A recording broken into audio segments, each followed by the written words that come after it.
fixed mindset to a growth mindset. What I love most about what I do, seeing how people I work with not only improve in performance, but also their attitude and perspective. When you make that shift in your mindset, you can let go of unconscious decisions that are holding you back, not just in sports, but in school, career, and life. Whenever I'm not working, I love to spend time with my kids. We love going to the family camp every summer by the lake. I also love baseball. I played and coached for over 50 years. And in the winter, I love to ski. The best way to reach me is by visiting my personal website, coachbarnard360.com. Welcome back. I'm honored to have this week Rico Sharp join us. Rico was born to a teenage mother who lost both of her parents as a child and then struggled to raise three sons. Rico faced many obstacles along the way, including running away from home at the age of 13. He lived his teenage years as a big-time drug dealer. He was at one point homeless, eating out of trash cans, addicted to powder cocaine and marijuana. He had a drug overdose, was beaten by 10 guys and left for dead, was arrested 19 times and sent to prison 3 times. Today, Rico is a pastor, motivational speaker, and mentor. He firmly believes in the power of positive thinking and personal growth. As a motivational speaker, his passion is to change lives by sharing his own hard-fought journey. While in prison for the third time, Rico became self-motivated and re-enrolled in educational and vocational courses to gain interpersonal life skills. He never lost sight of his goals and continued to work diligently to turn his life around. For 3 decades as a pastor and entrepreneur, Rico has offered life-changing tools to empower people to reach their goals. A family man at heart for over 33 years, Rico understands the unique obstacles we all encounter along our paths. Today, he is living proof that with faith, perseverance, and hard work, anyone can overcome any challenges in life. Let's welcome Rico Sharp. Welcome, Rico. Honored to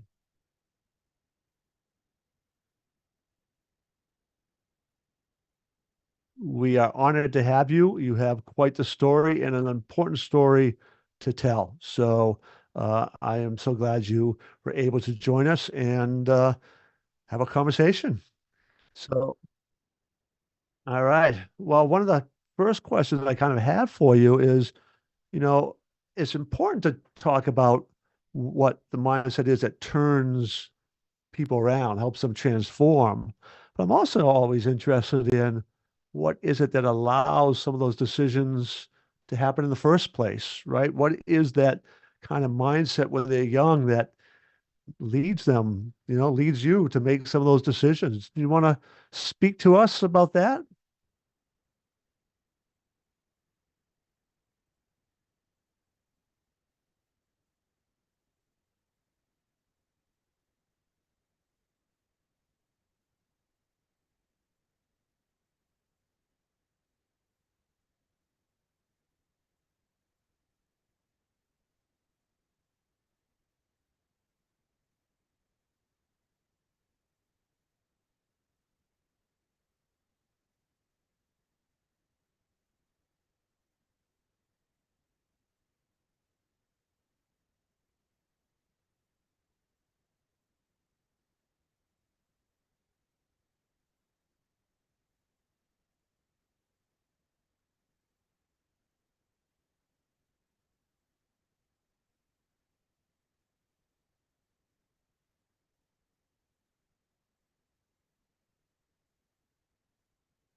Yeah, sadly, that is the case far too often.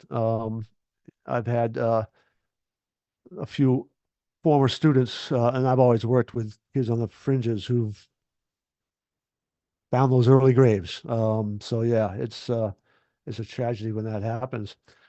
How are you able to avoid that early grave yourself? And now you did say in the introduction I have, right? It was your third time in prison when things began to change.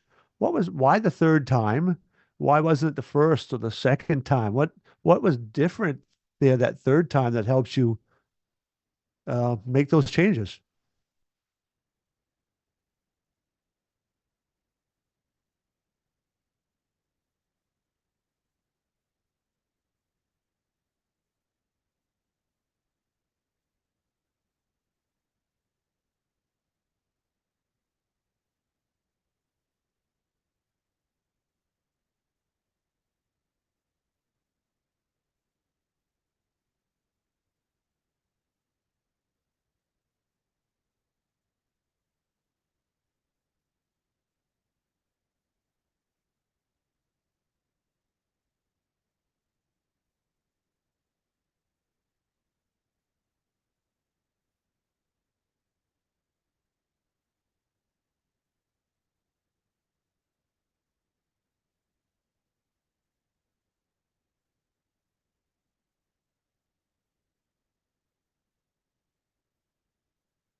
So was there was there one person? Was there one moment? Was it a combination of things that finally kind of got you to make that realization? Did it, what was it from within, or did somebody from outside kind of help you wake up, so to speak?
Yeah, you just mentioned that you heard the judge, say that you need to be locked up, that you weren't safe or what have you to be out on the streets. And it's amazing to me sometimes one little line, one comment can be all it takes, and as parents, as coaches, as mentors, as whoever, it's never to give up with, keep delivering that message because you never know when that is finally going to hit home. I had a student not too long ago who we were really questioning whether he belonged in the program I had going on. And we're having serious conversations about, no, that this really is not the right fit. He's not in the right place.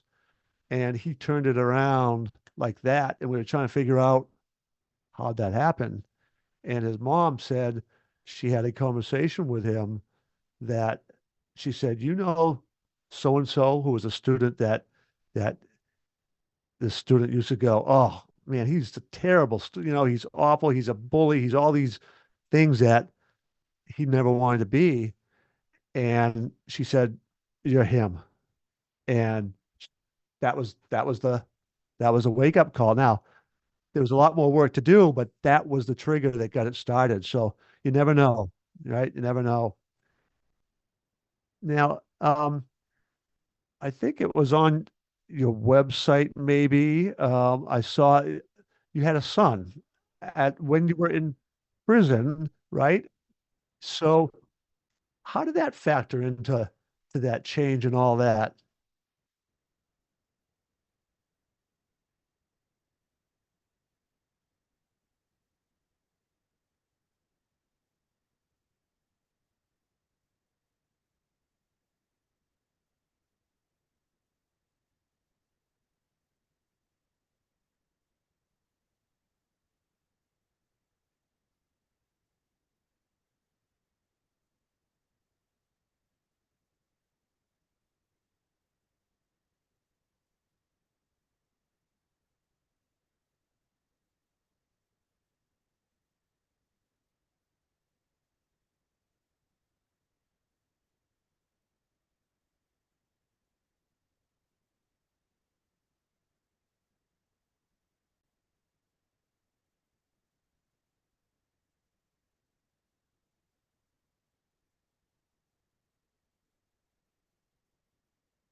Yeah, that's marvelous.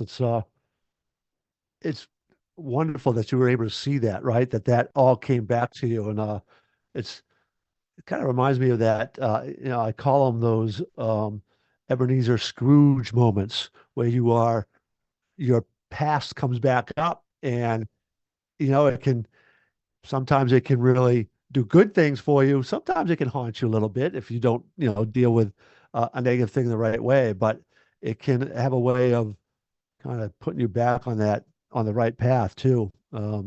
So yeah, that's very wonderful.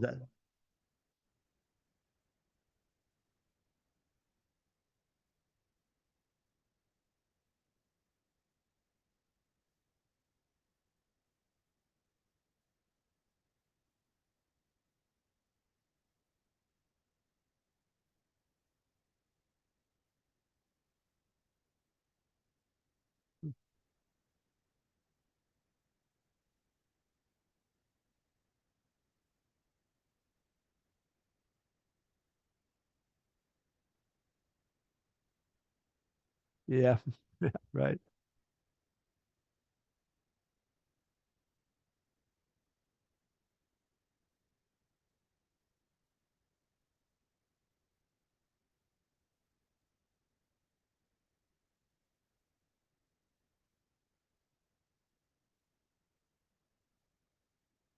Yeah. Well, decisions, right? With some of the work I do, w- I talk about 5 stages that I got to take people through to kind of um, reset or change their mindset. And one, you got to be in a place to take responsibility. That means take responsibility for your time, the labels, your memories, all these types of things. Then you got to clean up your past. And cleaning up your past is what's often overlooked.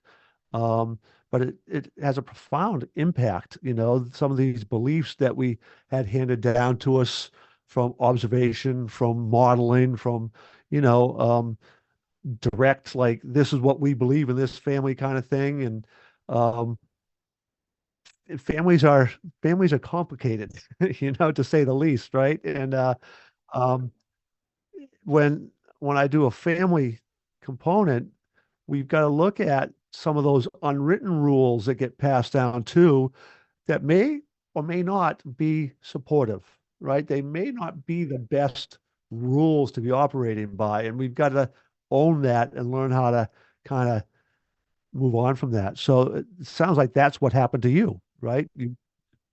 Yeah.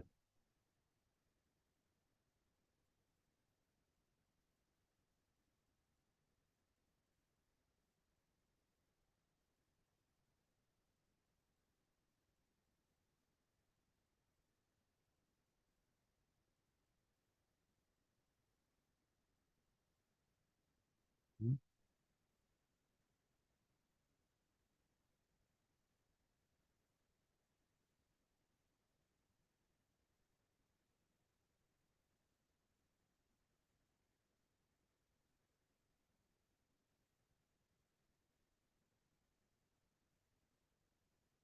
Yeah, yeah, yeah. There's it's dynamics that are profound, really. The impact that family and friends and all that have on the directions we have, and being able to when the family unit really isn't quite what it should be, to try to repair that or move on from that can be quite a challenge.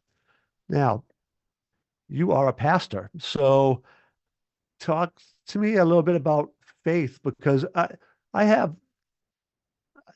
what I say is everybody has faith. You cannot live life without faith. The question is, what do you put your faith in? And is what you put it in really worthy of having it? Like, we may or may not have faith in ourselves. We may or may not have faith in other people or institutions or a higher power. So when did your faith begin to shift from whatever it had been to, obviously, as a pastor, you have a religious faith as well. So you want to share that journey?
Yeah, the confidence piece, it really I just wrote a book on confidence for teens, so it's that's kind of a big thing with me, right? And it really, yes, it does stem from repeated successes, right? You get more confident as you do something well over and over. That's definitely true.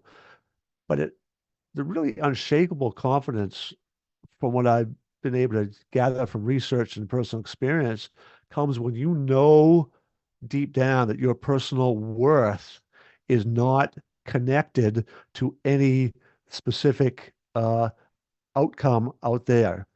You are Your worth is not connected to that. It's unique. It's given to you, and this is where you and I seem to have the same belief. It's given to you by God, right? We're made in the image of God. So, when you have that kind of belief, you sometimes it's probably is not a good analogy, but it's kind of like people who are really good at poker are ones who have nothing to lose, right? They have, then they can do well. And when you have that belief that I I'm made in the image of God, He loves me for who I am, and yes, I make mistakes, but I'm going to get back on it. That kind of confidence is just it's unshakable. It's not always easy to develop, but it's when you get there, it's really something special. Uh, so when you go to schools, when you do your mentoring, you do all this stuff, what are some of the key takeaways, important messages you would have for parents? There's two things I want for the parents who may be hearing this is one, like what might be some of those warning signs that a teenager's mindset really isn't in the good place? What are some of the things they should be looking for? And then what do you tell them that they can do about it when they see it?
Mm. Mhm.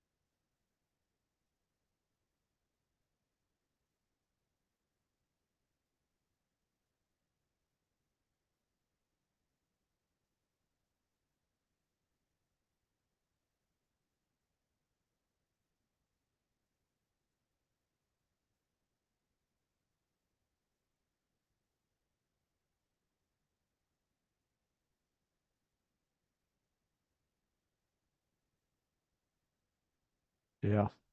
I once a number of years ago had a student who exhibited some real serious behaviors in school. He had been sent to a school outside, with heavy duty mental health counseling and all that, was coming back to school. And his parents were well educated, upper middle class.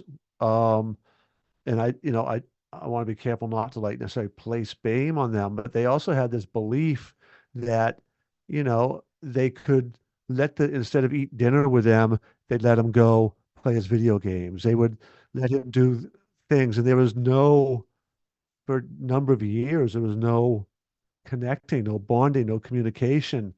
And I don't question their love for him, but he didn't really recognize that. And it led to lots of problems. And until that issue got resolved, he was exhibiting, a number of problems. So I,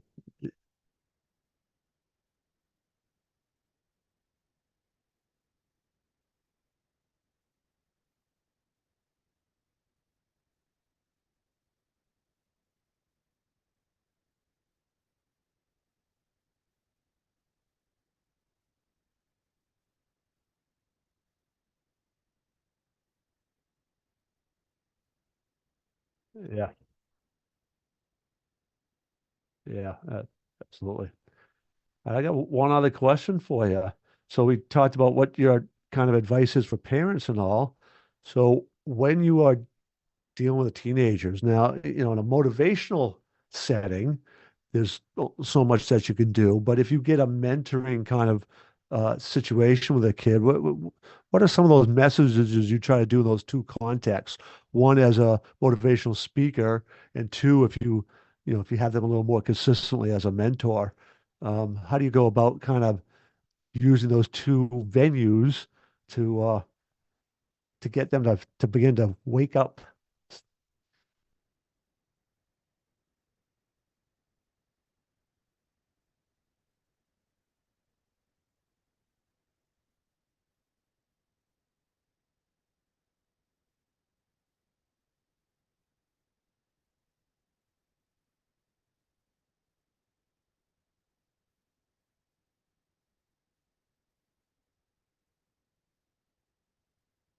Mhm.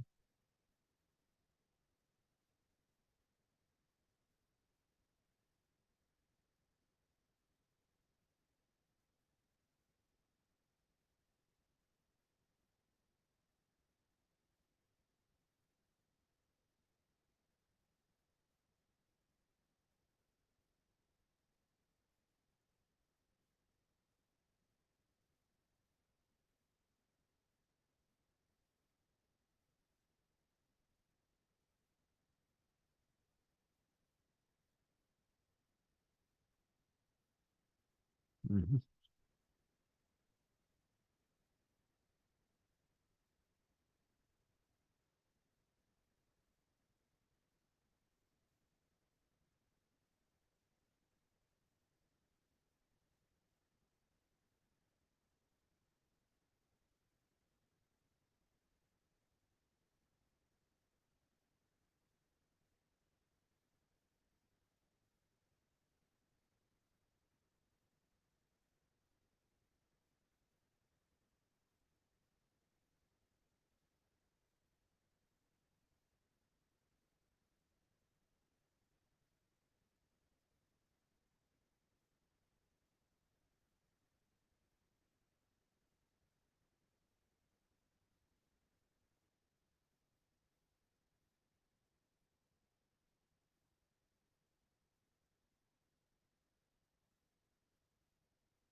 Yeah, they need to hear that message. You talk about loving yourself and the great commandment, love your neighbor as you love yourself.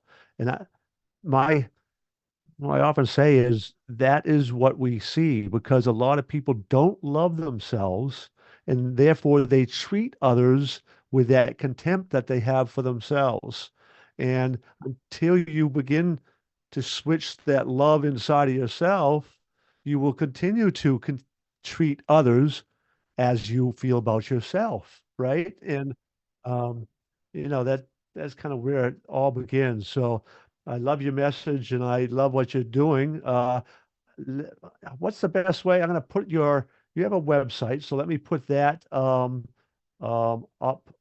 on your thing there. So ricosharp.org, right? So um, is there any other way? If somebody wants to get in touch with you, they can go to the website. Is there Facebook or LinkedIn? Do you have?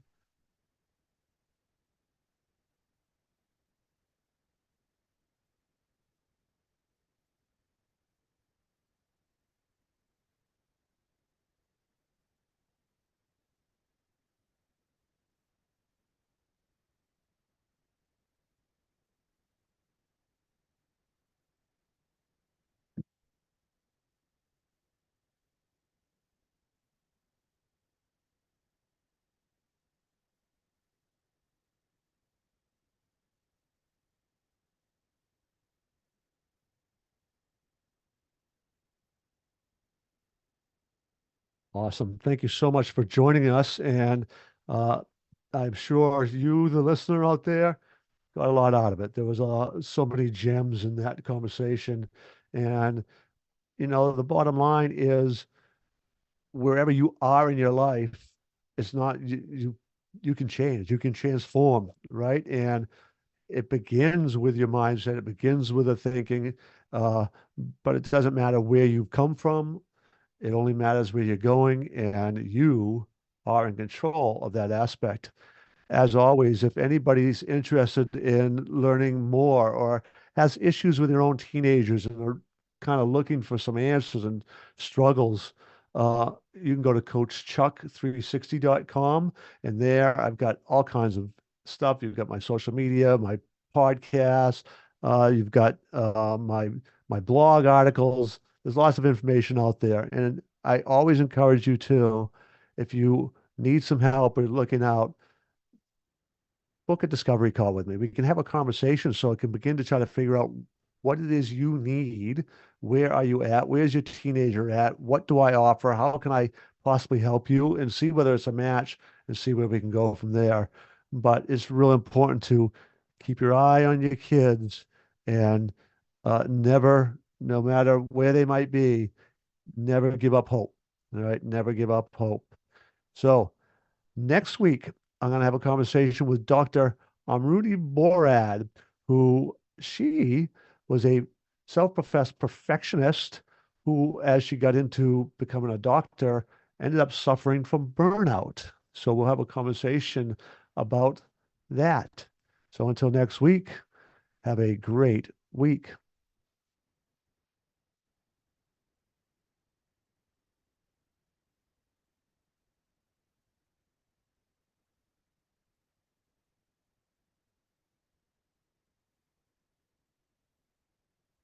Awesome. All right, I've stopped recording there. Let me stop recording on my